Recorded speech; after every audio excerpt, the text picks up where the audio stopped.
नहीं, ये लोग करते हैं उनकी नकल, ये वो क्या करेंगे। ये शाहरुख खान की नकल नहीं करते दिलीप नहीं साहब? नहीं नहीं नहीं, शाहरुख खान तो बहुत बाद में आया। कि मोहब्बतें रही मधुबाला के साथ और ये असल में ये तो भाई स्कैंडल वो बनाते हैं वो लोग, आपको मालूम है। मैं एक नई बात बताता हूँ। मधुबाला हो गई, दिलीप मिसाल के कुमार तौर हो पर गए। मैं आपकी मिसाल दे देता हूँ, मुझे भी तो कहने दें। आप यकीन कीजिए कि दूसरा उमर शरीफ का सवाल नहीं पैदा होता। सूरज भाई ये मुलाकात हुई, अब आते हैं हम उस तरफ जो एक बहुत बड़ा फनकार, वो जो आपके साथ मैंने तस्वीरें देखी हैं उसमें तस्वीरों में बड़ी बेतकल्लुफी है दिलीप कुमार साहब। उनके घर तो उनसे आपकी कैसी उनके घर मुलाकात? तो 3 साल रहा हूँ मैं। हैं? 3 साल उनकी किराएदार किराएदार? नहीं नहीं, उनकी बड़ी बहन ने बेटा बना रखा है। उनकी एक बड़ी बहन थी, उन्होंने शादी नहीं की थी। उनकी बड़ी बहन ने सबसे बड़ी बहन, और उन्होंने शादी नहीं करी, उन्होंने बेटा बना रखा था मुझे। आपको? हाँ, तो मैं वो ऐसा मुझे नहीं तो छोड़ते। इस तरह तो दिलीप साहब आपके मामू हुए। कुछ भी समझ लें आप। जब उनकी बहन ने बेटा बनाया तो आप उनको नहीं, तो कहा करें यूसुफ मामू। नहीं नहीं, हमारा हमारा मिलना जुलना ऐसा था कि बिल्कुल ऐसा लगा जैसे फैमिली मेंबर होता है। दोस्तों की तरह। हाँ, दोस्तों। दिलीप साहब के घर में आप 3 साल रहे, जी हाँ। कैसा पाया आपने उनको 3 सालों में? सादा आदमी है, गरूर तकब्बुर है, क्या है उनका? इतने सादा तो लोग यहाँ पर मुझे कोई भी नजर नहीं आता जितने वो है। वो तो एक पनवाड़ी की दुकान में जाके फट्टे पे बैठ जाते थे रोजाना शाम में आधा 1 घंटे के लिए, इतना सादा आदमी। और वहाँ पनवाड़ी ने एक आदमी रखा हुआ था कि ज़्यादा भीड़ लगने ना तो उनको छांटो, क्योंकि जब बैठते तो मुसीबत पड़ जाती है। तो वो, लेकिन वो बैठते थे, एक कहते थे भाई ये मैं 15 साल से इसके पास आता हूँ और ये इस टिपाई पे बैठता हूँ आके। होता है मतलब आदमी ये को। उनका एक रख रखाव बता रहे हैं आप कि इतने अच्छे आदमी थे कि जहाँ जाके बैठते रहे फिर भी वहां जाते थे। सादगी एक इनकिसारी थी उनके इनके सारी, खाने में सादगी, पहनने में सादगी। यार वो लोग वो कहने लगे कि दौलत और शोहरत को हजम करना मामूली आदमी का काम नहीं है, बहुत मुश्किल काम सही है। बात, और जो हजम करते हैं वो बहुत बड़े लोग हैं। सही बात, बिल्कुल सही बात। ये जो दिलीप कुमार साहब की मोहब्बतें रही मधुबाला के साथ और ये असल में ये तो भाई स्कैंडल वो बनाते हैं वो लोग, आपको मालूम है। मैं एक नई बात बताता हूँ।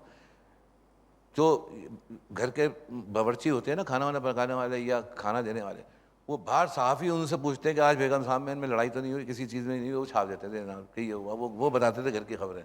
तो ये कहते थे कि ये मालूम नहीं, कैसे है? दिलीप कुमार साहब का और मधुबाला का तो बड़ा इश्क रहा वो है। उनके बाप ने पसंद नहीं किया ना, मधुबाला के किसके? कभी नहीं चाहा। मधुबाला के अब्बा ने? इसलिए कि भाई उस वक्त वो टॉप पे थी, अब पैसा कौन छोड़ता, हो गए गई तो पैसा हमारा गया, तो इसलिए। अच्छा, ये तो हो गए दिलीप कुमार। दिलीप कुमार के साथ आप बाहर भी गए होंगे, बहुत दफ़ा। गाड़ी में भी गए होंगे। ये दिलीप कुमार शुरू से फिरदौस जमाल की नकल करते हैं अच्छा, ये मेरा ख्याल है कि एक नई बात बता रहे हैं आप। या शाहरुख की नकल शुरू से करते हैं? नहीं नहीं नहीं नहीं नहीं, ये लोग करते हैं उनकी नकल, ये वो क्या करेंगे। ये शाहरुख खान की नकल नहीं करते दिलीप नहीं साहब? नहीं नहीं नहीं, शाहरुख खान तो बहुत बाद में आया। तो ये सब एक जैसे क्यों है? अच्छा, ये नदीम साहब दिलीप साहब की नकल करते हैं? हाँ, ये चकोरी में जब आए हैं, ये तो मेरे बड़े दोस्तों में से भाई। मैंने उनसे कहा, मैंने कहा भैया ये अच्छा है ना, ये भी एक है कि एहतशाम साहब ने आपको सही रखा। नहीं, नदीम साहब करते हैं कि नहीं करते बताएं। हाँ हाँ बिल्कुल, इसमें कोई शक नहीं है। बहुत सी फिल्मों में नदीम ने यही किया है, बेग साहब ने। मैंने कई दफ़ा कहा, मैंने कहा, कहने के भाई इसके अलावा चारा नहीं है, आप मुझे क्या बोले नदीम साहब? इसके अलावा चारा नहीं है, कोई मुझे और राह बताओ। कोई रास्ता बताओ, किसकी नकल करो? जैसे मेहदी साहब गाते हैं ना, दुनिया उनकी गजल गा रही है, अब कोई रास्ता गजल में नजर नहीं आता मेहदी साहब के अलावा। ईमानदारी की बात है। मतलब ऐसा कर दिया कि आप कोई किसी जगह ट्रैक चेंज नहीं कर सकते। ट्रैक नहीं कर सकते। अच्छा, मधुबाला हो गई, दिलीप मिसाल के कुमार तौर हो पर मैं आपकी मिसाल दे देता हूँ, मुझे भी तो कहने दें। आप यकीन कीजिए कि दूसरा उमर शरीफ का सवाल नहीं पैदा होता। सवाल नहीं पैदा होता। ये हो सकता है कि आपको यानी फॉलो करें, मतलब ये क्या आप आज मैं आपको एक बड़ी अच्छी फिलॉसफी बताता हूँ। अल्लाह तबारक व तआला जो है उनकी शान ये है कि वो एक जैसे आदमी नहीं बनाते और किसी भी दौर में एक जैसे आदमी नहीं होते। वो हर दौर का आदमी बनाते हैं। मैं फोटो सेट की लेकिन बात ये कर रहा कभी नहीं बोले कि जी मेरे जैसा नहीं हो सकता। अब जो वो बनाएगा ना, मेरे जैसा नहीं बनाएगा, मुझसे बेहतर बनाएगा, क्योंकि वो उस चीज के ऊपर कादिर है। ये अल्लाह की शान है करीम। लेकिन ये फोटो सेट का क्या किया जाए कि अगर कोई आपको फॉलो करता है तो इसमें ये तो बहुत फॉलो करे यार, मुझे बहुत लोग करते हैं। मैं तो इस बात को बुरा नहीं मानता। मैं जो बात कर रहा हूँ, आपकी मुलाकात हुई इनसे हुई, इनसे हुई, इनसे उनसे हुई, और फिर आपकी मुलाकात हुई नौशाद साहब से। हाँ जी, नौशाद साहब ने क्या क्या गाना बनाया? क्या बात है। आपको उनका कौन सा गाना पसंद है? उनका तो भाई यार छोड़ो, ये मत नंबर कहना ही कि यार नहीं है। उनका तो भाई फला, ये भाई। अरे भाई गाना बताए कौन सा पसंद? उनका गाना मुझे, मैं बताता हूँ, बेजुबारा के सारे गाने मुझे पसंद कौन सा? सपोज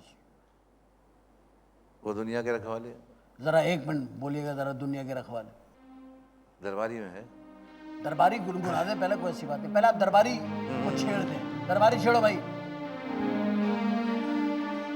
अच्छा, ये तो मोहम्मद रफ़ी ने गाया था ना ये गाना, वो दुनिया के रखवाले। मोहम्मद रफ़ी साहब में क्या क्वालिटी थी? उनसे मिले आप?